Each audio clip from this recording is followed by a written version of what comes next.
Hey everyone, welcome in. Ready to dive into some fascinating ideas about fear. Always up for exploring fear, especially with someone like Krishnamurti as our guide. Right. The material you gave me, his writings and dialogues, they really get you thinking. He's not afraid to ask the tough questions, that's for sure. No kidding.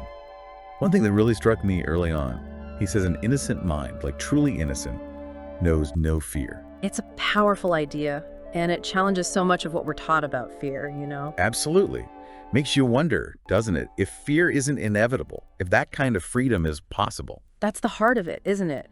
And it connects to one of his core ideas, true freedom from fear. Not about making it disappear, it's about awareness, acceptance. Okay, I'm gonna be honest, that sounds kind of backwards. I mean, don't we usually try to fight fear to overcome it? Yeah, it's counterintuitive. He actually says, what frees us from fear, and I assure you that freedom is complete, is to become aware of fear without the word, without trying to deny it or evade it, without wanting to be in any other state. So the more we resist it, the stronger it gets. Like trying to hold on to water. Right.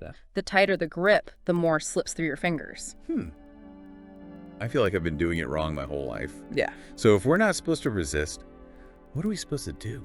Just like let fear hang out whenever it wants. In a way, yes, but it's more about observation. He compares it to looking at a jewel. A jewel? Yeah, you wouldn't just glance at a beautiful jewel and put it away, right? You'd take your time, observe its facets, its colors, everything. Okay, I can see that. So we need to bring that same kind of attention to fear. Exactly. Patient, curious observation. No judgment, just seeing it for what it is. It's really interesting. Now, another thing that caught my eye was how Krishnamurti talks about fear and pleasure, like they're two sides of the same coin. It's a fascinating connection. He argues that a lot of times seeking pleasure is just another way of avoiding fear. Makes sense. Like think about how many times you've scrolled through social media instead of doing something you were dreading. Or maybe you stayed up late watching TV to avoid facing a tough conversation in the morning. Been there. Oh, totally. It's like we're masters of distraction. Yeah. But it's not about pleasure being bad, right? Exactly. It's about understanding the motivation behind it. Are we truly enjoying something, or are we using it to numb ourselves? Because if it's all about avoidance, it's not really freedom, is it? Not at all. It just keeps us stuck on that same cycle of fear and avoidance. This is giving me a lot to chew on. But there's one thing that's still a bit fuzzy for me. Why does Krishnamurti focus so much on time when he talks about fear? That's a great question. It gets to the heart of how our minds work. See, our minds are like time machines, always replaying the past, worrying about the future. Tell me about it. I'm the queen of what-if scenarios. And all that mental time travel, it keeps us trapped in a cycle of fear. Okay, I'm starting to see the connection here. Like, if I bombed a presentation a few years ago, my mind might start freaking out weeks before the next one. Exactly. And on the flip side, we worry about things that haven't even happened yet. He talks about it in Reflexiones sobre el yo. Covetousness, pain, suffering is a movement of life, an integral movement of life, not something apart from it. Essentially, our experience of time is woven into how fear and suffering arise. So like the fear of losing my job isn't really about this moment, right? It's about this imagined future where everything goes wrong. You got it. Our minds are experts at creating these worst-case scenarios and then making us believe they're real. It's exhausting. So much for living in the present moment, right? Right. And that's where Krishnamurti's insights on thought come in. And we're back, still untangling the mysteries of fear with J. Krishnamurti. It's a journey with lots of twists and turns, that's for sure. You said it. Before we jumped into all that time-bending stuff, right? Yeah. But I'm really curious about how our minds use thought to like amplify our fears. It's like our thoughts become these echo chambers, making everything louder and scarier than it needs to be. Totally. And Krishnamurti really zeroes in on this, doesn't he? Like, even the act of naming our fears can keep us stuck. It's subtle, but so powerful. He's not saying words are bad, but that sometimes they get in the way of direct experience. It's like that quote of his, "We are trapped in words." Why has the word become so important and not the thing? Because you can play with ideas, but you cannot play with the thing. Makes you think about how we use the word anxiety all the time. Oh, absolutely. We throw it around so casually, but when you really try to pin it down, it's kind of slippery, isn't it? It is. Is it a feeling? A physical thing?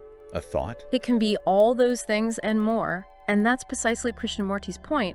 The minute we slap a label on it, like anxiety, we stop really experiencing it in all its messy complexity. So instead of saying, ugh, I'm so anxious, it might be more helpful to be like, Okay, my heart's racing, I can't seem to sit still, and these worries keep popping up. Exactly.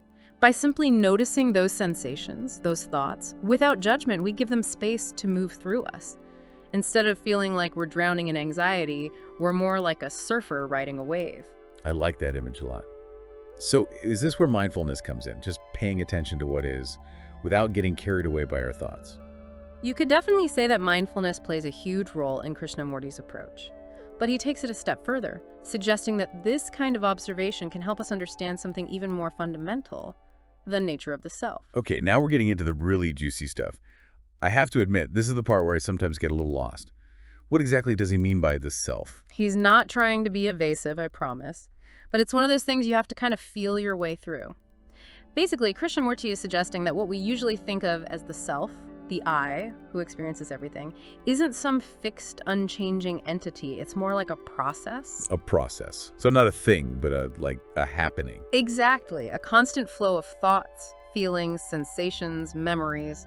It's always changing, always in motion. Kind of like a river, right? Always flowing, always changing, never the same from one moment to the next. Perfect analogy. And here's the thing. Because most of us are so attached to the idea of a solid, separate self, we spend a lot of energy trying to protect it. Makes sense. If you think of yourself as this fragile thing, of course you're going to be afraid of anything that could hurt you or break you. Exactly. And Krishnamurti would say that this identification with a limited, vulnerable self is at the root of so much fear and suffering. It's why we build walls, both literally and figuratively, to keep ourselves safe from the world. Oh, I remember him talking about that in Reflexión sobre el Yo, how we create all these elaborate defenses to avoid getting hurt. And it's not just physical walls, right? Right at all. We build walls in our relationships, in our careers, even in our own minds. So true. Think about a time you might have held yourself back from going after something you really wanted because you were afraid of failing. Or maybe you avoided being vulnerable with someone you cared about because you were afraid of getting hurt. We've all been there. Absolutely. We all do it. And the thing is, those walls might offer a temporary illusion of safety, but they also keep us from experiencing true connection, true joy, true freedom. Okay, so this is all starting to click for me. But if we accept what Krishnamurti is saying, that this fear is rooted in a misunderstanding of the self, how do we begin to dismantle those walls and actually live with more freedom and authenticity? How do we even begin to relate to fear in a different way? Now that is the million-dollar question, isn't it? Well, and thankfully, Krishnamurti offers some guidance. It's not always easy, but it's definitely worth exploring. Okay, so where do we go from here? If this fear is rooted in a misunderstanding of who we are, how do we start to shift that? Well, Krishnamurti would say it's not about magically erasing our fears or pretending they don't exist. It's about learning to relate to them differently. Okay, so not about denial, but Yeah, acceptance. Isn't that what we were talking about earlier? exactly. But it's more than just accepting that we have fears. It's about bringing a quality of awareness, of curious observation to those feels as they arise. Okay, so not just letting fear run wild, but actually paying attention to it. Precisely. Krishnamurti uses the analogy of watching cars go by on a busy street. Cars. Okay, I think I'm following. You see the cars, you notice their colors, their shapes, maybe even their speed, but you don't feel the need to chase after them or stop them. You simply observe them as they pass. I get it. So we're supposed to treat our thoughts and feelings, even the scary ones, like those cars.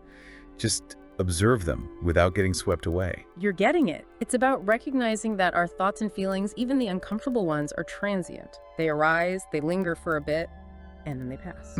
Easier said than done, right? Especially when it's something big and scary. Any tips for putting this into practice? One practice Krishnamurti emphasized was meditation. And when I say meditation, I don't necessarily mean sitting for hours on end, chanting Om. Right, because not everyone's cut out for that. Exactly. It's more about cultivating a quality of attention that you can bring to every aspect of your life. So it's about bringing that same quality of observation to everything, whether we're washing dishes, having a conversation, or, even facing our fears. You got it. It's about learning to be fully present in each moment without judgment, without getting lost in our heads. You know, speaking of getting lost in our heads, I was really struck by Krishnamurti's observations about fear and, death. Yes. It's a topic that tends to bring up a lot of fear for people. Right. He even says that a lot of the time, the fear of death isn't really about death itself, but more about the fear of the unknown, what comes after. Absolutely. He challenges us to really examine what it is we're afraid of when we think about death. Is it the process of dying, the cessation of existence, or is it something else entirely? It's like our minds are trying to grasp onto something that can't be grasped, right? Exactly. And this is where that idea of direct experience comes in again. Krishnamurti isn't suggesting we need to have some kind of near-death experience to understand death. He's inviting us to bring that same open, curious awareness to the reality of our own mortality. So instead of pushing away those thoughts or trying to find comfort in easy answers, he's saying we need to face them head on. Precisely. To become intimate with the unknown without trying to control it or explain it away. It's like he's saying that true freedom from fear, even the fear of death, comes from recognizing that we're not separate from this flow of life and death, but a part of it. Beautifully put, and that recognition, that understanding can be incredibly liberating. Wow. This has been quite the deep dive. We've covered so much ground, from the role of time and thought in creating fear to the importance of questioning our own assumptions about who we are. It's been a rich exploration for sure. It really has. And I think the biggest takeaway for me, and hopefully for our listeners, is that freedom from fear isn't some far-off destination. It's an ongoing journey of self-discovery. It's about learning to meet our experience with all its messiness and uncertainty, with more kindness, more courage, and more awareness. Beautifully said. And, as challenging as Krishnamurti's teachings can be, there's also a deep sense of hope in them. A reminder that we're not stuck. We have the power to break free from old patterns and live with more presence, authenticity, and, yes, even joy. Couldn't have said it better myself. So to everyone listening, thank you for joining us on this exploration of fear. And remember, freedom, even from something as powerful as fear,